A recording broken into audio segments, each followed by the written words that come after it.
आदरणीय माननीय शरद पवार साहेब, सन्माननीय बाळासाहेब थोरात,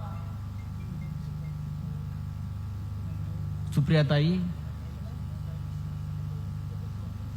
रोहितजी, व्यासपीठावरील सर्व महाविकास आघाडीचे, काँग्रेस, राष्ट्रवादी काँग्रेस, शिवसेना, अन्य पक्ष आणि या तळपत्या उन्हात इंदापूरला बाळासाहेब थोरातांच्या ओळखीच्या पटांगणात जमलेले सर्व बांधवांनो, शेतकरी बांधवांनो, आपण बराच वेळ इथे बसलेला आहात, थांबलेला आहात, ऊन तळपताय. आम्हाला बाळासाहेब ठाकरे नेहमी सांगायचे, लोक जेव्हा उन्हात बसलेले असतील तेव्हा त्यांचा जास्त अंत पाहू नका. पण आपण इथे एका विचारानं बसलेला आहात,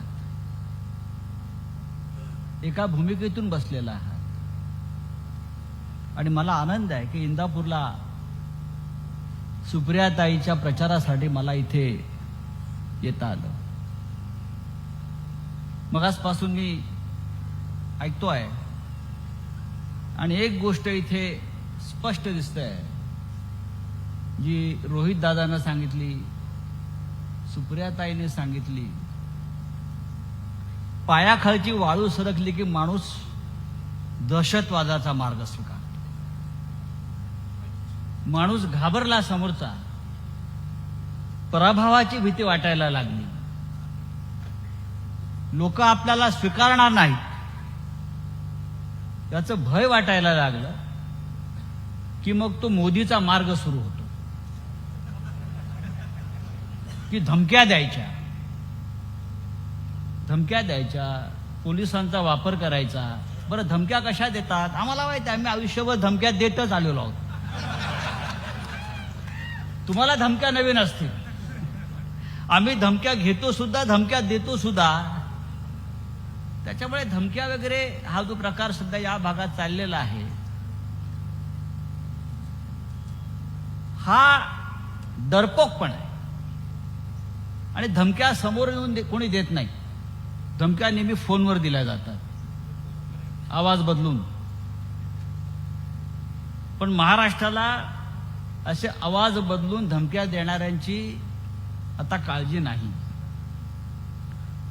तुमचं अस्तित्व फार थोडं आहे. तुम्ही बारामतीत धमक्यादार, पण तुम्हाला मुंबईत यायचं हे लक्षात ठेवा.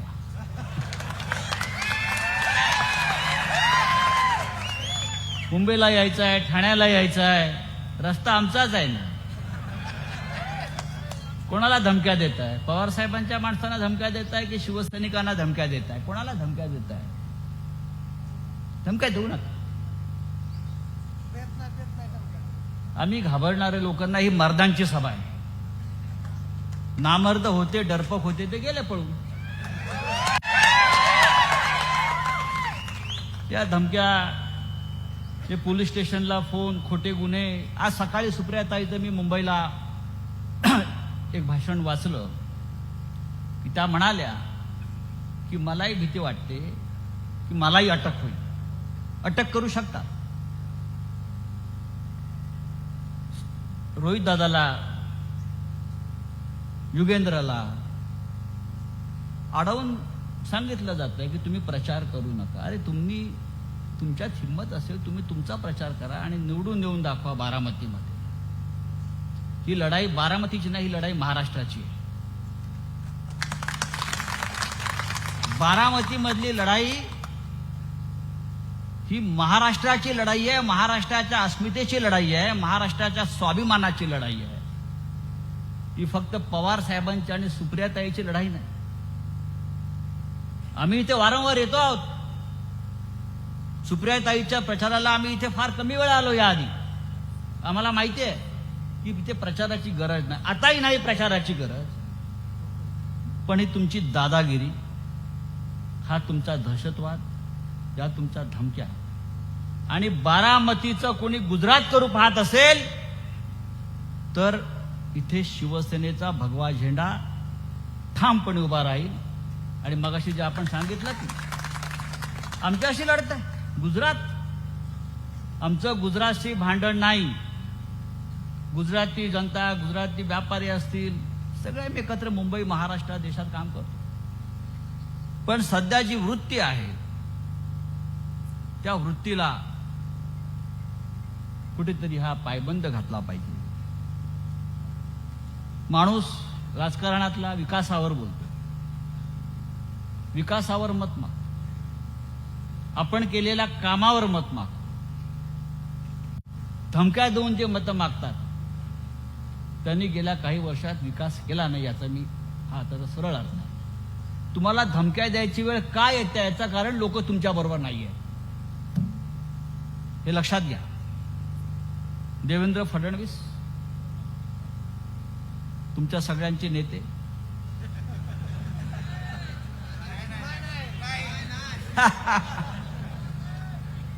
देवेंद्र फडणवीस हे परवा काय म्हणाले, मी पुन्हा आलो आणि कसा आलो तर दोन पक्ष फोडून आलो. काय क्वालिफिकेशन? राजकारणातला माणूस सांगतो मी रस्ते केले, मी इमारती बांधल्या, मी इस्पितळं बांधली, मी लोकांना शिक्षण दिलं, मी लोकांना आरोग्यविषयक सुविधा दिल्या, बरं का, मी लोकांचं जीवनमान उंचावलं आणि म्हणून मी राजकारणामध्ये आहे. पण हे महाशय म्हणतात मी आलो, दोन पक्ष फोडून आलो.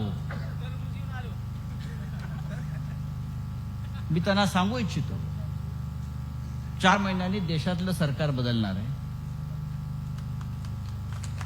आमची गॅरंटी आहे, महाराष्ट्रात तुम्ही आणि केंद्रात मोदी नसेल, सत्ता आमच्याकडे असेल. तुम्ही पक्ष फोडले ते ईडी आणि सीबीआयच्या दहशतीवर फोडले.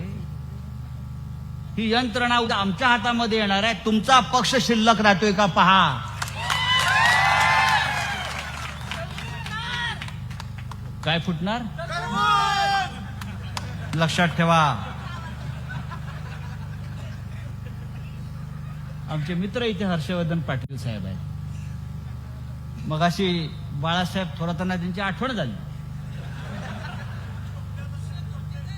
त्यांना शांत झोप लागते, पण मला वाटत नाही गेल्या काही दिवसापासून ते शांत झोपले असतील. त्यांना शांत झोप लागू द्या अशी मी प्रार्थना करतो. पण जर त्यांना स्वाभिमान असेल, जर मराठी म्हणून अस्मिता असेल, जर या महाराष्ट्रावर प्रेम असेल,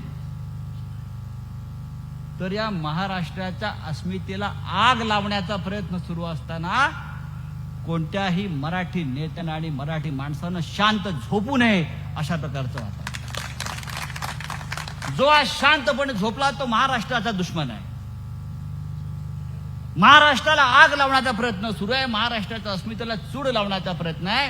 आणि तुम्हाला जर शांत झोप लागत असेल अशा परिस्थितीमध्ये, मला असं वाटतं तुम्ही या मातीतले मराठी माणूस म्हणून सांगायला लायक नाही. म्हणून माझं त्यांना आव्हान आहे, उतरा मैदानात या महाराष्ट्रासाठी, या मराठी अस्मितेसाठी. त्यांच्या मनातली अस्वस्थता अलीकडे आम्हाला जाणवते. त्यांच्या जीवनातली शांतता भारतीय जनता पक्षानंच खतम करून टाकलेली आहे. हा पक्ष कोणालाही शांत आणि सुखी झोप लागू देणार नाही. फक्त दोघांनाच झोप लागते शांतपणे,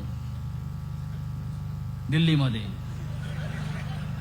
आणि पुढल्या काही काळामध्ये ह्यांना आपण गुजरातला पाठवू, तिथे शांतपणे झोपा.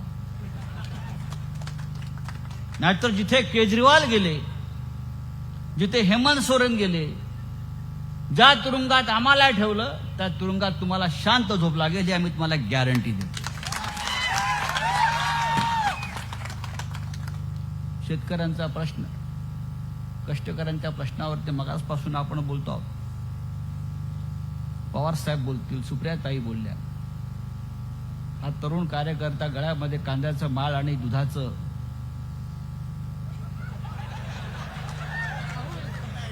राहुल, आम्ही रेड्याचंही दूध काढू शकतो, लक्षात घ्या. भाव कोणाला आहे? कांद्याला भाव नाही, दुधाला भाव नाही, काहीच भाव नाही. भाव कोणाला आहे? भाव गद्दार आमदाराला आहे, भाव गद्दार खासदाराला आहे. 50 कोटी, 100 कोटी ना भाव आहे. आणि आमच्या कांद्याला भाव नाही, आमच्या कष्टकऱ्याच्या मालाला भाव नाही. मोदींनी काय सांगितलं होतं 2014 साली? नाही, तो खातोच आहे. मोदींनी सांगितलं होतं की शेतकऱ्यांचं उत्पन्न आम्ही डबल करू. 2014 साली नरेंद्र मोदी म्हणत होते कि किसानों की आमदनी मैं डबल कर दूंगा. मी असं म्हणतो, आम्हाला ते अच्छे दिन नको आहेत. 2014च्या आधीचे अच्छे दिन आम्हाला परत द्या, तुमच्या अच्छे दिन आम्हाला नको आहे. आणि त्यासाठी ही लढाई आहे. मित्रांनो, या महाराष्ट्रामध्ये महाविकास आघाडी मजबूतीने पुढे चाललेली आहे. कोणाला वाटत असेल, मग शिवसेनेतल्या असतील, काँग्रेस पक्षातल्या असतील, राष्ट्रवादी काँग्रेस पक्षातले असतील, की आम्ही गेल्यामुळे यांचा प्रवास थांबला, राजकारण थांबलं, सगळं काही अडलं, असं नाहीये. अजित पवार गेल्यामुळे झाडाचं पाणी हललं नाही. एकनाथ शिंदे गेल्यामुळे शिवसेना अधिक मजबूत झाली. आणि अशोक चव्हाण गेल्यामुळे आदर्श टॉवर क्या खाली आला नाही, तो तसाच आहे. आणि प्रभू श्रीरामाचं मंदिर जे शिवसेनेमुळे निर्माण झालं अयोध्येत, त्याची प्राण प्रतिष्ठा नरेंद्र मोदीने केली तिकडे जाऊन. तो राम काय तुम्हाला मतं देणार नाही, अशा प्रकारचं वातावरण या देशामध्ये. मी इतकंच सांगेन, या विश्वात रामकृष्णही आले गेले, तयाविना जगना अडले. कुणी सदोदित सुतक धरले, मग काय अटकले मज शिवाय. हे अजित पवारांना सांगा कोणीतरी. तुमच्याशिवाय ही बारामती अडलेली नाही, हा महाराष्ट्र अडलेला नाही. पण यापुढे जे सोडून गेले महाविकास आघाडीतून, त्यांच्या जीवनामध्ये आणि त्यांच्या राजकारणामध्ये ही जनता अडथळे आणल्याशिवाय राहणार नाही. तेव्हा एक निर्णय आपण घेतला पाहिजे रोहित. जे गेले ते गेले, त्यांच्याशिवाय आपण पुढे निघालेलो आहोत. त्यांच्याशिवाय ही जनता आपल्या पाठीशी आहे. आणि या जनतेला आता आपल्याला पुन्हा फसवायचं नाही. शेतकऱ्यांची संपूर्ण जबाबदारी महाविकास आघाडी असताना या सरकारने घेतली. आज या देशाला कृषी मंत्री कोण तो माहित नाही. आज या लोकांना वाटतं पवार साहेबच कृषी मंत्री आहेत. राज्याचे देशाला कृषी मंत्री आहे का? आज मला अजूनही आठवत आहे, त्या काळामध्ये पवार साहेबांनी 71,000 कोटीचं कर्ज पवार साहेबांनी कृषी मंत्री असताना माफ केलं. उद्धव ठाकरे मुख्यमंत्री झाले, महाविकास आघाडीच्या सरकारनं 2 लाखाचे कर्ज माफी केली होती. हे शेतकऱ्याला विसरता येणार नाही. या बारामतीमध्ये ही लढाई जी आपण करतो आहोत, मगाशी म्हणालो, ही महाराष्ट्राच्या अस्मितेची लढाई आहे. एकेकाळी आम्ही सांगत होतो, सेनापती बापटाने सांगितलं होतं, महाराष्ट्र मेला तर राष्ट्र मेले, मराठा विना राष्ट्र गाडा न चाले. खरा वीरवैरी पराधीनतेचा, महाराष्ट्र आधार या भारताचा. या भारताचा आधार या बारामतीमध्ये शरद पवार साहेबांच्या रूपानं कायम उभा आहे. म्हणून हा महाराष्ट्र आणि हा देश आज अभिमानानं महाराष्ट्राची ओळख सांगतोय. ही ओळख आपण ठेवली पाहिजे. आणि महाराष्ट्रामध्ये प्रत्येक जागा महाविकास आघाडी जिंकेल 48. पण या सगळ्यात पहिला क्रमांकावर बारामती आणि सुप्रियाताई असायलाच पाहिजे. आणि असेल अशा मी शुभेच्छा देतो आणि आपली रजा घेतो. जय हिंद, जय महाराष्ट्र. देश विदेशातील प्रत्येक घडामोडींचे लाईव्ह अपडेट मिळवण्यासाठी आता साम टीव्हीच्या सर्व सोशल मीडिया प्लॅटफॉर्मला लाईक, फॉलो आणि सबस्क्राईब करा. तसंच सर्व नोटिफिकेशनसाठी बेल आयकॉन प्रेस करायला विसरू नका.